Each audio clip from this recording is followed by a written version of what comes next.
read about the introduction, and we will start the new topic. And the first topic, that is the French Revolution and the idea of the nation. I will give the link in the description about the first introduction of this chapter. So let's start it. The first clear expression of nationalism came with French Revolution in 1789. जो सबसे पहला nationalism का feeling था वो सबसे पहले France में आया था, वो भी 1789 में। जैसा कि आपने देखा होगा, क्लास 9 में आपने पढ़ा भी था, सबसे पहला रेवोल्यूशन फ्रांस में हुआ था। France, as you would remember, was a full fledged territorial state, एक बहुत ही अच्छा टेरिटोरियल स्टेट था जहाँ पे एब्सोल्यूट मोनार्क था, राजा का शासन हुआ करता था। The political and the constitutional changes that came in the wake of French Revolution led to the transfer of sovereignty from monarchy to a body of French citizens। यहाँ पे बोल रहा है कि जो political और constitutional जो चेंजेस आए उसमें, नए नए जो चेंजेस हैं, वो फ्रेंच रिवॉल्यूशन में ऐसा किया गया कि जो सोवर्जिनिटी मतलब जितने भी पावर्स हैं, जितने भी इंडिपेंडेंस हैं, वो मोनार्की से हटाकर उन्हें एक फ्रेंच सिटीज़न के बॉडी में दे दिया गया। French body of French citizens मतलब नेशनल असेंबली, यहाँ पे उसे नेशनल असेंबली की जगह पे उसे हाईलाइट किया जाता है। The revolution proclaimed that it was people who would henceforth constitute the nation and shape it destiny. ऐसा रेवोल्यूशनरीज बोलते थे और रेवोल्यूशन जो प्रोक्लेम करते थे कि जो कॉन्स्टिट्यूशन है वो पीपल्स बनाएंगे, वो पीपल के हाथों में होगा कि वो कैसा कॉन्स्टिट्यूशन बनाना चाहते हैं और उसका डेस्टिनी कैसा होगा। From the very beginning the French revolutionaries introduced the various measures and practices। शुरुआत से ही फ्रेंच रेवोल्यूशनरीज बहुत सारे नए नए प्रैक्टिसेस और नए नए मेजर्स लाया करते थे जो एक कलेक्टिव आइडेंटिटी, मतलब कलेक्टिव आइडेंटिटी का मतलब हो गया कि सब एक जगह रह सके, कलेक्टिव आइडेंटिटी बनाए और उसे कहे French people, the French people, collective identity amongst the French people. The ideas of La party the fatherland, La party को इंग्लिश में कहा जाता है द फादरलैंड, ये एक आइडिया फिर ले citizen in face the notion of a United community.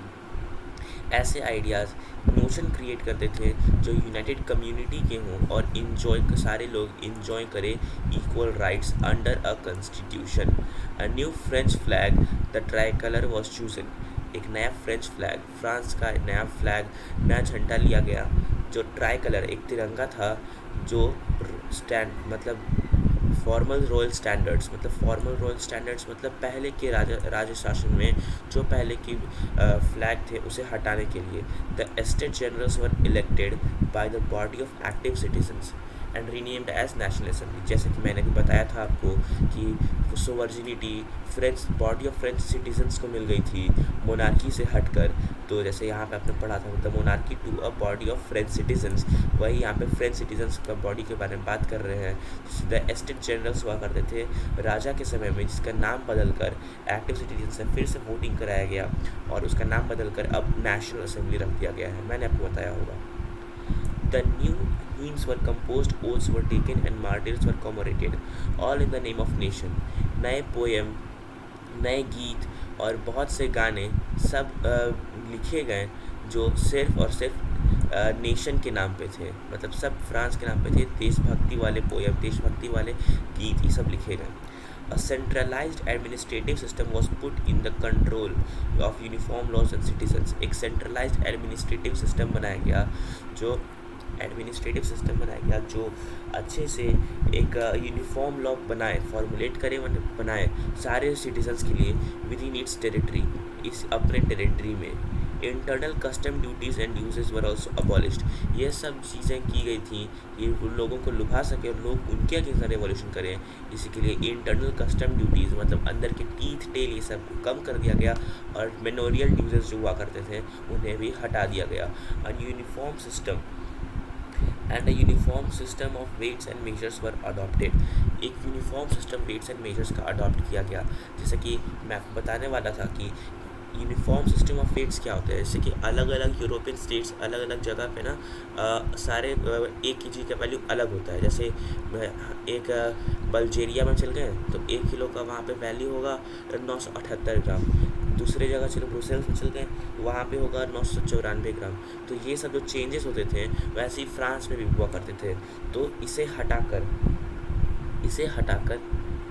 वहाँ पे नए एक यूनिफॉर्म वेट सिस्टम लाया गया, जो ऑफ कोर्स 1000 ग्राम ही होगा 1 kg का।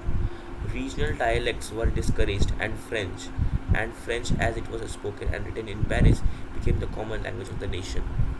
रीजनल डायलेक्ट्स मतलब जो रीजनल लैंग्वेजेस हुआ करते थे, जो किसी एक रीजन में सीमित जगह यूज़ किए जाते थे, उसे डिस्करेज किया जाने लगा, उसे प्रताड़न किया जाने लगा, जिससे सिर्फ फ्रेंच एक ऐसा लैंग्वेज उभर के निकले जो पूरे कंट्री पे रहे और कंट्री को यूनाइटेड रखे, और फ्रेंच को ही कॉमन नेशनल लैंग्वेज में बना दिया गया। The revolution further declared that it was the mission and destiny of the French nation to liberate the peoples of the Europe. The revolutionaries further declared, मतलब revolutionaries जो थे वो बाद में ऐसा कहते हैं फ्रेंच रेवोल्यूशन के होने के बाद कि ये सब फ्रांस का डेस्टिनी था और पीपल को लिबरेट करना चाहते थे, और पूरे वो सिर्फ फ्रांस को नहीं, वो पूरे यूरोप को करना चाहते हैं, डेस्पोटिज्म हटाना चाहते हैं यूरोप में से।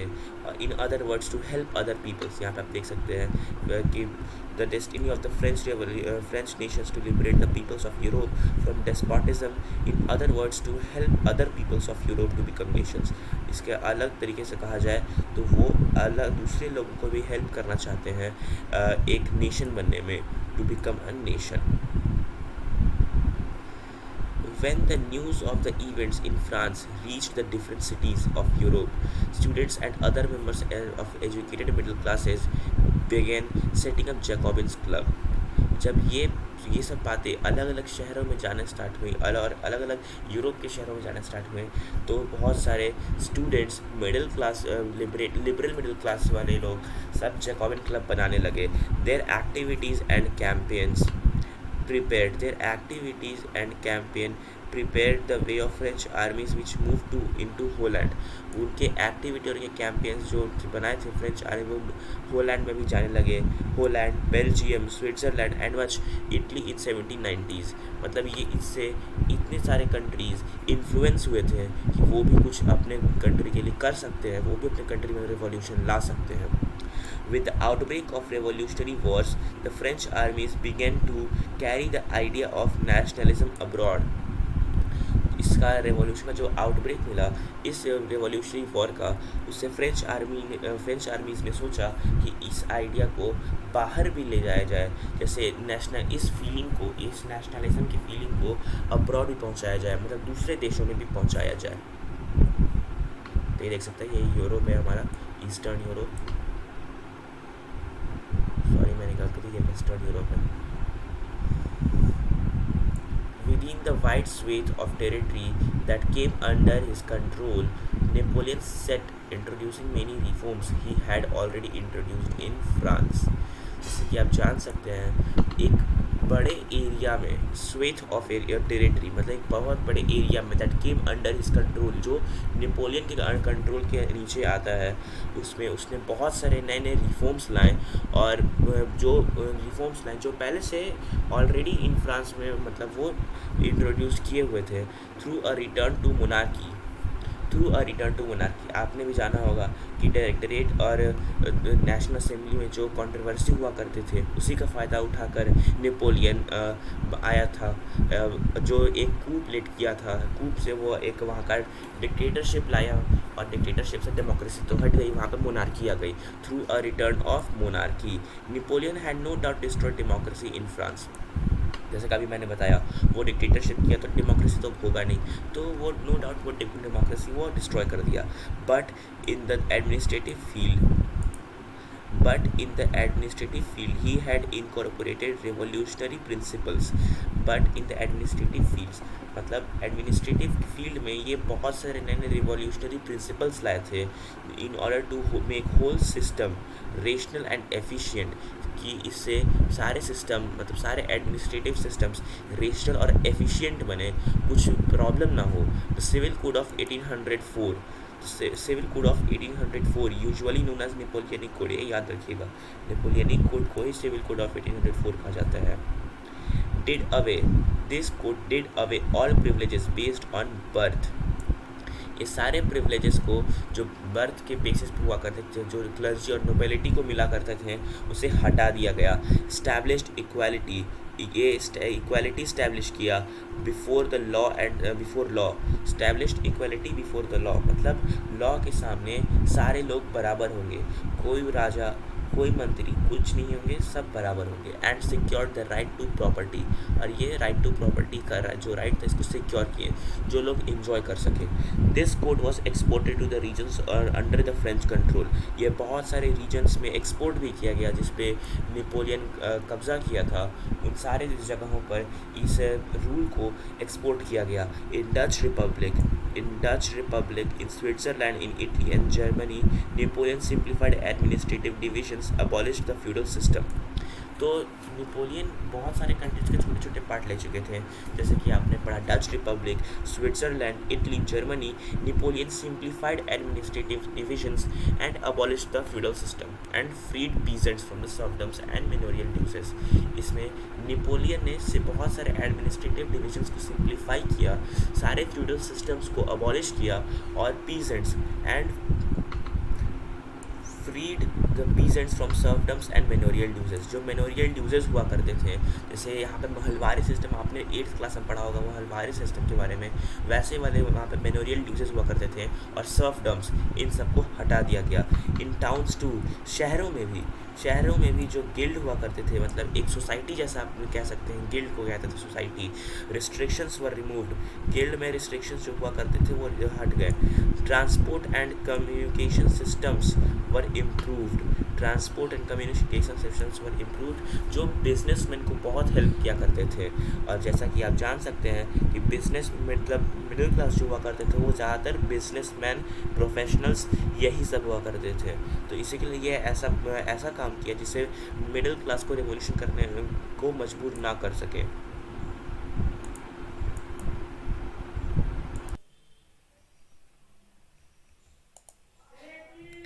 तो peasants, artisans, workers and new businessman जो हैं वो उनके लिए भी बहुत सारे अच्छे बेनिफिशियल रिफॉर्म्स लाए।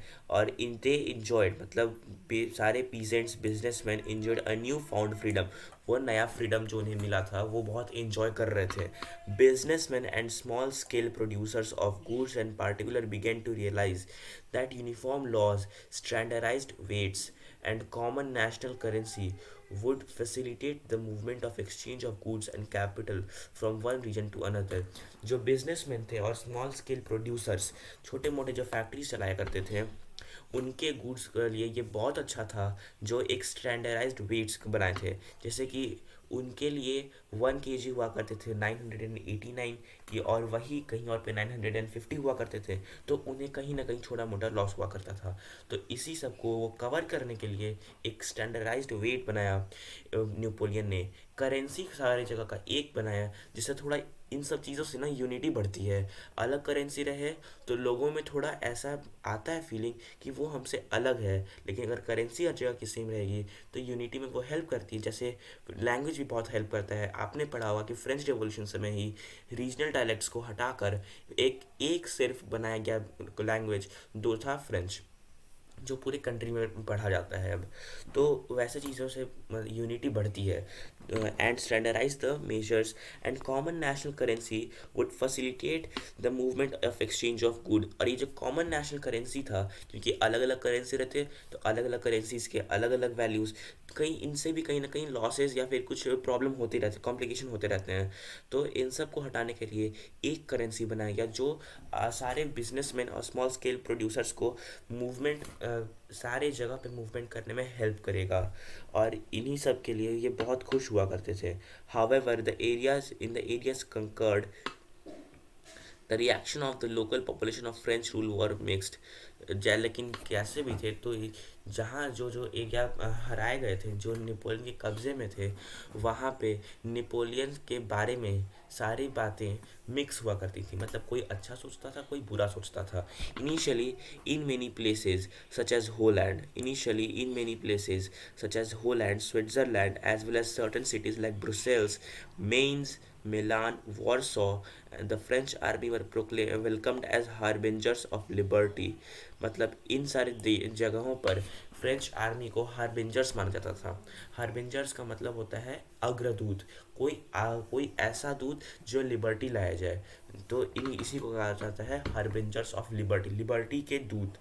But the initial enthusiasm soon turn to hostility, लेकिन जो खुशी थी वो तुरंत दुख में बदल गई, as it became clear that new administrative arrangements did not go hand in hand with political freedom।